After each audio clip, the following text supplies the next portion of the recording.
আজকে তোমাদের শোনাবো একটা সত্যি ঘটনা। ঘটনাটা পশ্চিমবঙ্গের নদিয়ার একটা ছোট্ট গ্রামের নামটা আমি ইচ্ছে করেই বলছি না, কারণ আজও সেই গ্রামের মানুষ রাত নামলে ওই জমিদার বাড়ির পাশ দিয়ে হাঁটতে ভয় পায়। আর যারা ভুল করে মাঝরাতে ওই বাড়ির সামনে গিয়েছিল তাদের অনেকেই আর আগের মতো স্বাভাবিক নেই। ঘটনাটা আমাকে পাঠিয়েছিল অর্ণব নামে এক ছেলে। প্রথমে আমি বিশ্বাস করিনি, কারণ এমন ঘটনা সিনেমায় দেখা যায়, গল্পে শোনা যায়, কিন্তু বাস্তবে অসম্ভব মনে হয়েছিল। কিন্তু পরে যখন সে আমাকে কিছু ছবি, কিছু পুরনো কাগজ আর গ্রামের লোকেদের বক্তব্য পাঠায়, তখন বুঝতে পারি পৃথিবীতে এমন কিছু জিনিস আছে যেগুলোর ব্যাখ্যা বিজ্ঞানও দিতে পারে না। অর্ণব তখন কলকাতায় পড়াশোনা করেছিল, ইতিহাস নিয়ে মাস্টার্স করেছিল। তার একটা অদ্ভুত শখ ছিল পুরনো জমিদার বাড়ি, ধ্বংস হয়ে যাওয়া রাজবাড়ি, পুরনো মন্দির এসব ঘুরে দেখা। ছোটবেলা থেকেই ওর বিশ্বাস ছিল পুরনো বাড়ির দেওয়ালে শুধু ইট সিমেন্ট থাকে না, থাকে মানুষের কান্না, অভিশাপ আর অসমাপ্ত গল্প। একদিন কলেজে ওর বন্ধু সায়ন বলল, তুই যদি সত্যি ভূতে বিশ্বাস করিস তাহলে আমাদের গ্রামের জমিদার বাড়িটায় একবার যা। অর্ণব হেসে বলেছিল, ভূত দেখালে যাব। সায়ন তখন চুপ করে কয়েক সেকেন্ড ওর দিকে তাকিয়েছিল, তারপর খুব আস্তে বলেছিল, ভূত না, ওখানে যা আছে সেটা দেখলে হয়তো তুই আর ফিরতে চাইবি না। কথাটা শুনে সবাই হেসে উঠেছিল, কিন্তু সায়নের মুখে একটুও হাসি ছিল না। তারপর থেকেই অর্ণবের মাথায় ব্যাপারটা ঘুরতে থাকে। অনেক জোরাজুরির পর সায়ন রাজি হয় ওকে নিয়ে যেতে। ঠিক হয় পুজোর ছুটিতে তারা যাবে সায়নের গ্রামে। সেদিন সন্ধ্যায় অর্ণব ট্রেন থেকে নামল। ছোট্ট একটা স্টেশন, চারপাশে ঝোপঝাড়, হালকা কুয়াশা আর অদ্ভুত নিস্তব্ধতা। স্টেশন থেকে বেরোতেই সায়ন বলল, আজ রাতটা আমাদের বাড়িতে থাক, কাল সকালে জমিদার বাড়ি যাব। অর্ণব হেসে বলল, এত ভয় পাচ্ছিস কেন? সায়ন উত্তর দিল, গ্রামটা অদ্ভুত শান্ত ছিল, কিন্তু সেই শান্তির মধ্যেও যেন চাপা একটা ভয় লুকিয়েছিল। গ্রামের লোকেরা অর্ণবকে কেমন অদ্ভুত চোখে দেখছিল, যেন ওকে দেখে করুণা হচ্ছে। রাতে খাওয়ার সময় সায়নের ঠাকুমা হঠাৎ জিজ্ঞেস করলেন, তুমি কি সত্যিই ওই বাড়িতে যাবে? অর্ণব বলল, হ্যাঁ ঠাকুমা, শুনেছি অনেক পুরনো ইতিহাস আছে। বৃদ্ধা মহিলা হাতের থালা নামিয়ে বললেন, ওটা ইতিহাস না বাবা, ওটা নরক। ঘরের ভেতর হঠাৎ কেমন ঠান্ডা হয়ে গেল। অর্ণব হেসে বলল, এত ভয়ের কি আছে? বৃদ্ধা কিছুক্ষণ চুপ করে থেকে বললেন, ওই বাড়ির শেষ জমিদার নিজের পরিবারের সবাইকে মেরে ফেলেছিল, তারপর নিজেও আগুনে পড়ে মারা যায়। কিন্তু মৃত্যুর আগে সে বলেছিল, আমি কাউকে এই বাড়ি ছেড়ে যেতে দেব না। অর্ণব একটু থমকে গেল। সায়নের বাবা রেগে বললেন, মা, এসব পুরনো কথা আবার শুরু করো না। বৃদ্ধা তখন ফিস করে বললেন, কারণ ও এখনো ওখানেই আছে। রাত বাড়তে লাগল। অর্ণব ঘুমোতে পারছিল না। জানলার বাইরে কুয়াশা জমেছিল। হঠাৎ ও শুনতে পেলে দূরে কোথাও কারো কান্নার শব্দ। গ্রামের একেও হয়তো, কিন্তু কান্নাটা ধীরে ধীরে কাছে আসতে লাগল। একজন মহিলার কান্না। তারপর আচমকা জানালার বাইরে একটা ছায়া দেখা গেল। অর্ণব চমকে উঠে বসে পড়ল। জানালার ওপাশে কেউ দাঁড়িয়েছিল, একজন মহিলা, সাদা শাড়ি পরা, চুল মুখের ওপর ঝুলে আছে। সে একদৃষ্টিতে ঘরের ভেতর তাকিয়েছিল। অর্ণব দৌড়ে জানালার কাছে গিয়ে তাকাতেই কেউ নেই, শুধু ঠান্ডা বাতাস। পরদিন সকাল। অর্ণব রাতে দেখা ঘটনাটা কাউকে বলল না, কারণ ও নিজেই বুঝতে পারছিল না ব্যাপারটা সত্যি ছিল নাকি স্বপ্ন। সকালে তারা জমিদার বাড়ির দিকে রওনা দিল।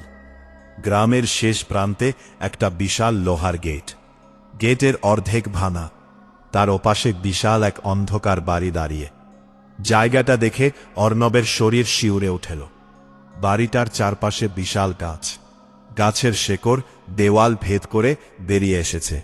বারান্দায় ভাঙা মূর্তি, জানালার কাচ নেই, অথচ মনে হচ্ছিল কেউ যেন ওদের দেখছে।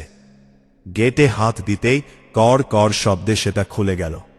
ঠিক তখনই একটা কাক ভয়ঙ্কর আওয়াজ করে উড়ে গেল মাথার ওপর দিয়ে। সায়ন বলল, চল, দিনের আলো থাকতে দেখে বেরিয়ে যাব। ভেতরে ঢুকতেই অদ্ভুত একটা গন্ধ পেল অর্ণব। পচা কিছু একটা, আর সঙ্গে ধূপের গন্ধ। মেঝেতে ধুলো জমে আছে, কিন্তু আশ্চর্যের বিষয়, ধুলোর ওপর টাটকা পায়ের ছাপ, মানুষের পায়ের ছাপ। অর্ণব বলল, এখানে কেউ আছে? সায়ন চুপ। হঠাৎ ওপরতলা থেকে ধূপ ধূপ ধূপ কারো হাঁটার শব্দ। দুজনেই থেমে গেল। আওয়াজটা ধীরে ধীরে সিঁড়ির দিকে এগোতে লাগল, কিন্তু সেখানে কেউ ছিল না। অর্ণব সাহস করে মোবাইলে ফ্ল্যাশ জ্বালাল। তারপর তারা একটা বড় ঘরে ঢুকল। ঘরের দেওয়ালে বিশাল একটা প্রতিকৃতি, জমিদারের ছবি। কিন্তু ছবিটার চোখ দেখে অর্ণবের বুক ঠান্ডা হয়ে গেল। মনে হচ্ছিল ছবিটার চোখ ওদের দিকেই তাকিয়ে আছে। ঠিক তখনই পিছন থেকে একটা গলা ভেসে এল, তোরা চলে যা। দুজনেই পিছনে ঘুরল, কেউ নেই। কিন্তু আবার সেই গলা, এইখান থেকে কেউ ফিরতে পারে না। হঠাৎ দরজাটা নিজের থেকে বন্ধ হয়ে গেল। ধাম! সায়ন চিৎকার করে উঠল। অর্ণব দরজা খুলতে গেল, কিন্তু দরজা নড়ছে না। ঠিক তখনই ঘরের কোণে রাখা পুরনো দোলনাটা নিজে নিজে নড়তে শুরু করল। Catch catch catch! আর তার সঙ্গে একটা শিশুর হাসি। অর্ণবের হাত পা ঠান্ডা হয়ে যাচ্ছিল। ও মোবাইলের আলো ঘুরিয়ে দোলনার দিকে তাকাতেই সেখানে একটা ছোট্ট মেয়ে বসেছিল। সাদা ফ্রক, মুখে অদ্ভুত হাসি, চোখ দুটো পুরো কালো। এক সেকেন্ড, তারপর সে নেই। হঠাৎ ওপরতলা থেকে একটা মহিলার বিকট চিৎকার ভেসে এল। এ তো ভয়ঙ্কর চিৎকার অর্ণব জীবনে শোনেনি। মনে হচ্ছিল কাউকে জীবন্ত পুড়িয়ে মারা হচ্ছে। তারপর ধূপ ধূপ ধূপ, কারো দৌড়ে নামার শব্দ। সিঁড়ি দিয়ে কেউ নেমে আসছে, কিন্তু কাউকে দেখা যাচ্ছে না, শুধু শব্দ। আর তারপর সিঁড়ির মাথায় দেখা গেল একটা মানুষ দাঁড়িয়ে, লম্বা, শুকনো, মাথায় মুকুটের মতো কিছু, পুরো শরীর কালো পোড়া, চোখ দুটো জ্বলছে। অর্ণবের মনে হচ্ছিল বুকের ভেতর হার্ট বন্ধ হয়ে যাবে। সেই জিনিসটা ধীরে ধীরে নিচে নামতে লাগল। এক ধাপ, দুই ধাপ, তিন ধাপ, তারপর আচমকা সব আলো নিভে গেল। চারপাশ অন্ধকার। সায়ন কাপা গলায় বলল, অর্ণব, ওটা এসেছে। অর্ণব মোবাইলের ফ্ল্যাশ জ্বালাতে গিয়ে দেখল মোবাইল বন্ধ। হঠাৎ ও অনুভব করো কেউ একজন ওর কানের কাছে দাঁড়িয়ে নিঃশ্বাস ফেলছে, বরফের মতো ঠান্ডা নিঃশ্বাস। তারপর খুব আস্তে একটা গলা বলল, আমার বাড়িতে কেন এসেছিস? অর্ণব চিৎকার করে পিছনে ঘুরতেই কিছু নেই। ঠিক তখনই ঘরের মাঝখানে আগুন জ্বলে উঠল। হঠাৎ করেই আগুনের ভেতর দাঁড়িয়ে সেই পোড়া মানুষটা। এবার পরিষ্কার দেখা গেল সে একটা রাজকীয় পোশাক পরে আছে, কিন্তু শরীরের মাংস পুড়ে ঝুলে পড়েছে, আর তার হাতে একটা মানুষের খুলি। সে ধীরে ধীরে বলল, যারা এখানে আসে তারা কেউ বাঁচে না। তারপর সে নিজের মুখটা খুলতে শুরু করল। মানুষের মুখ একটা বড় হতে পারে না। চোয়াল ছিঁড়ে নিচে নেমে যাচ্ছিল। ভেতরে শুধু অন্ধকার, আর সেই অন্ধকারের মধ্যে শত শত মানুষের কান্নার শব্দ। সায়ন হঠাৎ মাটিতে পড়ে গেল। অর্ণব ওকে ধরতে যেতেই দেখল সায়নের গলায় কারো হাতের দাগ ফুটে উঠছে, যেন অদৃশ্য কেউ ওর গলা চেপে ধরেছে। সায়ন শ্বাস নিতে পারছিল না। অর্ণব প্রাণপণে ওকে টানতে লাগল। ঠিক তখনই ওপর থেকে একটা ভারী জিনিস পড়ে গেল। থাম! মেঝেতে একটা পুরনো ডায়েরি। আগুনের মাঝখান থেকে যেন কেউ ছুঁড়ে ফেলেছে, আর সঙ্গে সঙ্গে সবকিছু থেমে গেল। আগুন নেই, ছায়া নেই, শুধু নিস্তব্ধতা।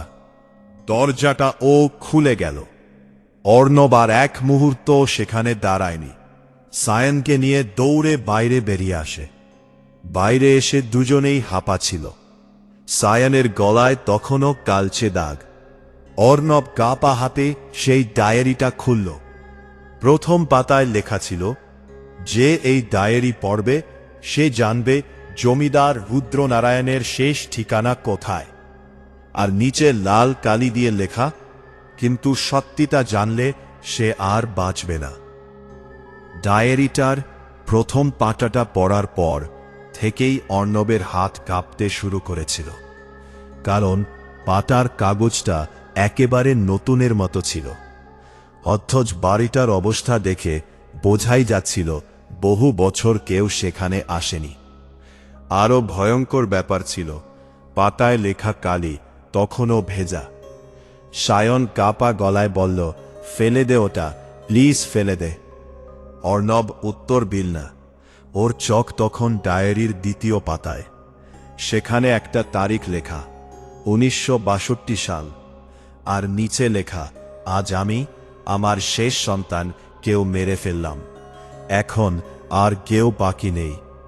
অর্ণবের বুকের ভেতরটা মোচড় দিয়ে উঠল।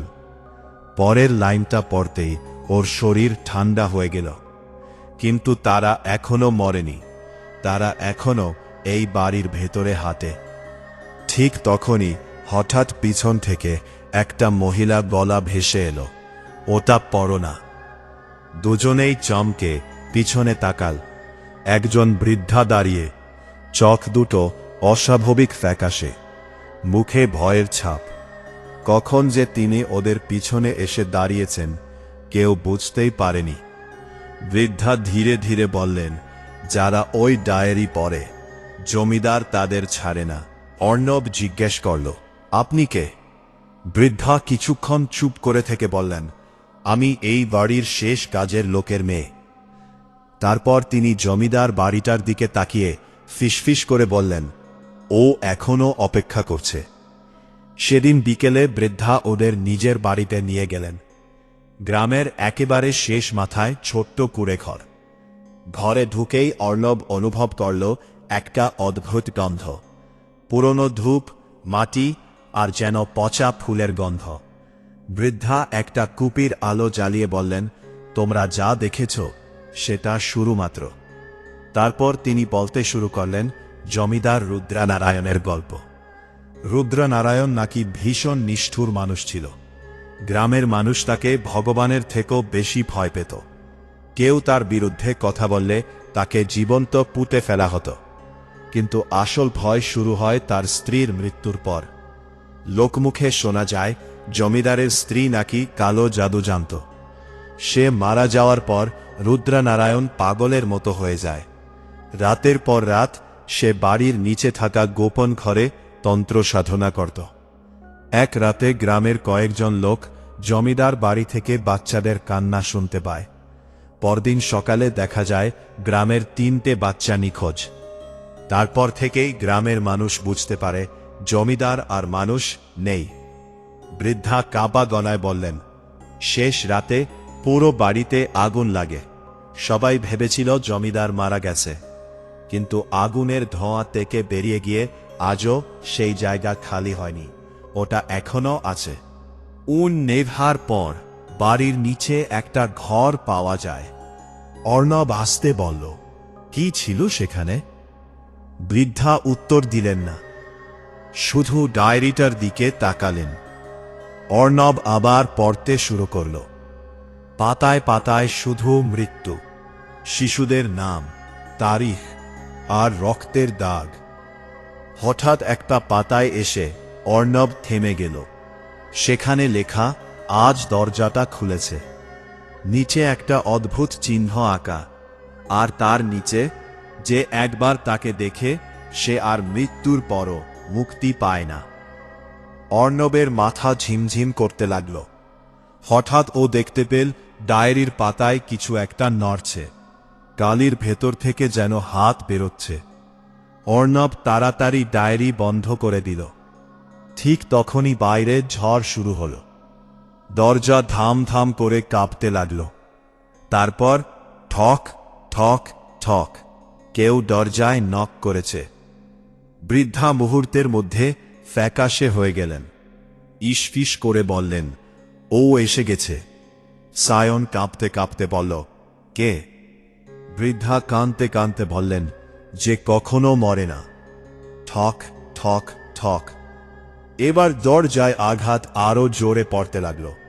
অর্ণব সাহস করে দরজার ফাঁক দিয়ে বাইরে তাকাল। তারপরেই ওর বুকের রক্ত যেন জমে গেল। বাইরে দাঁড়িয়ে সেই পোড়া মানুষটা, জমিদার, কিন্তু এবার তার সঙ্গে আরো অনেকে। অন্ধকারে দাঁড়িয়ে অসংখ্য মানুষ। কারো চোখ নেই, কারো মুখ পুড়ে গেছে, কারো হাত কাটা, আর তারা সবাই একসঙ্গে বাড়িটার দিকে তাকিয়ে আছে। হঠাৎ জমিদার ধীরে ধীরে মাথা তুলল, সরাসরি অর্ণবের দিকে তাকাল, তারপর হাসল। ওই হাসিটা মানুষের হতে পারে না। তার মুখের ভেতর শুধু অন্ধকার। তারপর দরজায় একটা বিকট ধাক্কা পড়ল। ধাম! পুরো ঘর কেঁপে উঠল। বৃদ্ধা চিৎকার করে বললেন, ও ডায়েরিটা ফেরত চায়। সায়ন প্রায় কান্দতে কান্দতে বলল, ফিরিয়ে দে, প্লিজ ফিরিয়ে দে। কিন্তু অর্ণবের মাথায় তখন অন্য চিন্তা। ও বুঝতে পেরেছিল এই ডায়েরির মধ্যেই রহস্য লুকিয়ে আছে, আর সত্যিটা না জেনে ও ফিরবে না। রাতটা কোনো মতে কেটে গেল, কিন্তু রাতভর বাইরে কারো হাঁটার শব্দ শোনা যাচ্ছিল। কখনো জানলার পাশে, কখনো ছাদের ওপর, কখনো দরজার ঠিক বাইরে, আর মাঝে মাঝে একটা শিশুর গলা, দরজা খোলো। ভোরের দিকে শব্দ থামে। সূর্যের আলো উঠতেই বৃদ্ধা বললেন, আজ রাতের আগে তোমাদের সব শেষ করতে হবে, কারণ অমাবস্যার রাতে ও সবচেয়ে শক্তিশালী হয়। অর্ণব জিজ্ঞেস করো, বাড়ির নিচের ঘরটা কোথায়? বৃদ্ধা প্রথমে বলতে চাইছিলেন না, কিন্তু শেষে একটা পুরনো মানচিত্র বের করলেন। জমিদার বাড়ির ঠাকুর ঘরের নিচে। সেদিন দুপুরেই অর্ণব আর সায়ন আবার জমিদার বাড়ির দিকে রওনা দিল। কিন্তু আজ বাড়িটার চেহারা যেন বদলে গেছে।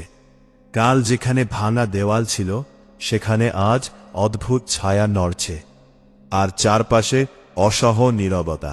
তেই অর্ণব বুঝল কিছু একটা ভুল। মেঝেতে নতুন পায়ের ছাপ, অনেকগুলো, যেন রাতে কেউ এখানে হেঁটেছে। তারা ঠাকুর ঘর খুঁজে পেল। ঘরের মাঝখানে একটা ভাঙা কালী মূর্তি, আর তার সামনে শুকিয়ে যাওয়া রক্ত। সায়ন বলল, এখানে কেউ পুজো করত? অর্ণব উত্তর দেওয়ার আগেই ঘরের কোণে থেকে একটা শিশুর হাসি ভেসে এলো। দুজনেই ঘুরে তাকাল, কেউ নেই। তারপর মেঝেতে হঠাৎ ফাঁকল ধরতে শুরু করল। ধীরে ধীরে একটা লোহার দরজা দেখা গেল নিচে। দরজায় সেই একই চিহ্ন। এটা ডায়েরিতে ছিল। অর্ণব দরজাটা ঠেলতেই কর কর শব্দে সেটা খুলে গেল। নিচে অন্ধকার সিঁড়ি, আর ভেতর থেকে আসছে পচা মাংসের গন্ধ। সায়ন বলল, আমরা নিচে নামব? অর্ণব বলল, এখন আর ফিরে যাওয়ার রাস্তা নেই। তারা নিচে নামতে শুরু করল। প্রতি ধাপের সঙ্গে ঠান্ডা বাড়ছিল। মনে হচ্ছিল পৃথিবীর নিচে নেমে যাচ্ছে। সিঁড়ির শেষে একটা বিশাল ঘর। দেওয়ালে অদ্ভুত মন্ত্র লেখা, মেঝেতে মানুষের হাড়, আর ঘরের মাঝখানে একটা বিশাল কালো দরজা। দরজাটা যেন নড়ছে, শ্বাস নিচ্ছে। অর্ণব ধীরে ধীরে কাছে গেল। তারপর দেখল দরজার ওপরে রক্ত দিয়ে লেখা, শেষ ঠিকানা। হঠাৎ পিছন থেকে কারো কানা শোনা গেল। অর্ণব ঘুরতেই দেখল একটা ছোট্ট মেয়ে দাঁড়িয়ে। সেই মেয়েটা দোলনায় যাকে দেখেছিল, সে কাঁদতে কাঁদতে বলল, ওকে জাগিও না। অর্ণব জিজ্ঞেস করল, তুমি কে? মেয়েটা উত্তর দিল না, শুধু কালো দরজাটার দিকে আঙুল দেখাল। তারপর ধীরে ধীরে তার মুখ গলতে শুরু করল। চোখ দুটো গলে নিচে পড়ে গেল। মুখের চামড়া খুলে পড়তে লাগল। সায়ন চিৎকার করে উঠল। মেয়েটা এবার বিকট গলায় বলল, ও আসছে। তারপর পুরো ঘর এপে উঠল। ধাম, কালো দরজাটা নিজে নিজে খুলতে শুরু করো। ভেতর থেকে কালো ধোঁয়া বেরোতে লাগল। আর সেই ধোঁয়ার মধ্যে অসংখ্য মুখ চিৎকার করেছে, কাঁদছে, সাহায্য চাইছে। অর্ণব পিছিয়ে যেতে গিয়েও থেমে গেল, কারণ ধোঁয়ার ভেতর থেকে ধীরে ধীরে বেরিয়ে এল জমিদার রুদ্রনারায়ণ। এবার সে আগের থেকেও ভয়ঙ্কর। তার শরীরের ভেতর থেকে আগুন বেরোচ্ছে, চোখের জায়গায় শুধু অন্ধকার গর্ত, আর তার পেছনে দাঁড়িয়ে শত শত আত্মা। রুদ্রনারায়ণ ধীরে ধীরে বলল, তুই সত্যিটা জানতে চেয়েছিলি? তারপর সে হাত তুলতেই ঘরের চারপাশ বদলে গেল। অর্ণব দেখতে পেল অতীত। মানুষ চিৎকার করেছে, শিশুরা কাঁদছে। রুদ্রনারায়ণ তাদের টেনে ওই কালো দরজার সামনে নিয়ে যাচ্ছে। পরে একে একে তাদের দরজার ভেতর ছুঁড়ে ফেলছে। দরজার ওপাশ থেকে অমানুষিক আওয়াজ আসছে। কেউ ফিরছে না, বলছে আমাকে অমর হতে হবে। অর্ণব বুঝতে পারল ওই দরজাটা মানুষ আর অন্য কিছুর মাঝের পথ, আর জমিদার নিজের আত্মাকে বাঁচিয়ে রাখার জন্য মানুষ বলি দিত। হঠাৎ দৃশ্যটা ভেঙে গেল। রুদ্রনারায়ণ এবার অর্ণবের সামনে, একদম কাছে। সে ফিসফিস করে বলল, এবার তোর পালা। তারপর হঠাৎ অদৃশ্য হাত অর্ণবকে টানতে শুরু করল দরজার দিকে। সায়ন, ওকে ধরো। কিন্তু টান এত শক্তিশালী ছিল যে দুজনেই মাটিতে ঘষতে যাচ্ছিল। অর্ণব মরিয়া হয়ে ডায়েরিটা খুলল। শেষ পাতায় একটা লাইন লেখা ছিল, দরজা বন্ধ হবে আগুনে জন্ম নেওয়া রক্তে। ঠিক তখনই অর্ণবের মাথায় পড়ল, জমিদার আগুনে পুড়ে মরেছিল, অর্থাৎ তার আত্মাকেই শেষ করতে হবে আগুন দিয়ে। অর্ণব চারদিকে তাকিয়ে একটা পুরনো মশাল দেখতে পেল। সে দৌড়ে সেটা তুলে আগুন ধরাল। রুদ্রনারায়ণ মুহূর্তের মধ্যে চিৎকার করে উঠল, না তার চিৎকারে পুরো ঘর কেঁপে উঠল। অর্ণব জ্বলন্ত মশালটা কালো দরজার ভেতর ছুঁড়ে মারো। তারপর বিকট বিস্ফোরণ, চারপাশ আগুনে ভরে গেল। আত্মাগুলো একসঙ্গে চিৎকার করতে লাগল। রুদ্রনারায়ণের শরীর ফেটে যেতে শুরু করল। সে চেঁচিয়ে বলছিল, আমি ফিরব, আমি আবার ফিরব। তারপর পুরো ঘর ধসে পড়তে শুরু করল। অর্ণব আর সায়ন প্রাণপণে দৌড়াতে লাগল। সিঁড়ি ভেঙে পড়ছে, দেওয়ান ফাটছে, আর পিছন থেকে অসংখ্য হাত তাদের ধরার চেষ্টা করছে। কোনো মতে তারা বাইরে বেরিয়ে এলো। তারপর পুরো জমিদার বাড়িটা আগুনে জ্বলে উঠল। আকাশ পর্যন্ত আগুন উঠছিল, আর সেই আগুনের মধ্যে অর্ণব স্পষ্ট দেখেছিল জমিদার দাঁড়িয়ে আছে, হাসছে। তারপর ধীরে ধীরে আগুনের মধ্যে মিলিয়ে গেল। পরদিন সকালে গ্রামের মানুষ এসে দেখে পুরো জমিদার বাড়ি মাটির সঙ্গে মিশে গেছে। কিন্তু আশ্চর্যের বিষয়, ধ্বংসস্তূপের মধ্যে একটা জিনিস একদম অক্ষত ছিল, সেই ডায়েরি। অর্ণব সেটা আর ছোঁয়নি। গ্রামের পুরোহিত এসে ডায়েরিটা নদীতে ভাসিয়ে দেন। তারপর থেকে আর কেউ ওই বাড়িতে কোনো অদ্ভুত জিনিস দেখেনি। কিন্তু গল্পটা এখনই শেষ নয়। ঘটনার প্রায় 6 মাস পরে অর্ণব আমাকে একটা শেষ মেসেজ পাঠিয়েছিল। সে লিখেছিল, গতকাল রাতে আমার ঘরের বাইরে আবার সেই হাঁটার শব্দ শুনেছি, আর জানলার কাছে কেউ একজন আঙুল দিয়ে লিখেছিল, আমি ফিরেছি। তারপর থেকে অর্ণবের নম্বরে আর কখনো যোগাযোগ করা যায়নি। আজও কেউ জানে না সে কোথায় হারিয়ে গেল। আর গ্রামের মানুষ বলে, অমাবস্যার রাতে ওই পোড়া জমিদারকে এখনো দেখা যায়। সে নাকি নতুন কাউকে খুঁজে বেড়ায়, নিজের শেষ ঠিকানায় নিয়ে যাওয়ার জন্য। গল্পটা যদি ভালো লেগে থাকে তাহলে অবশ্যই সাবস্ক্রাইব করবে, কারণ এরকম আরও সত্যি ভৌতিক ঘটনা নিয়ে আবার হাজির হব।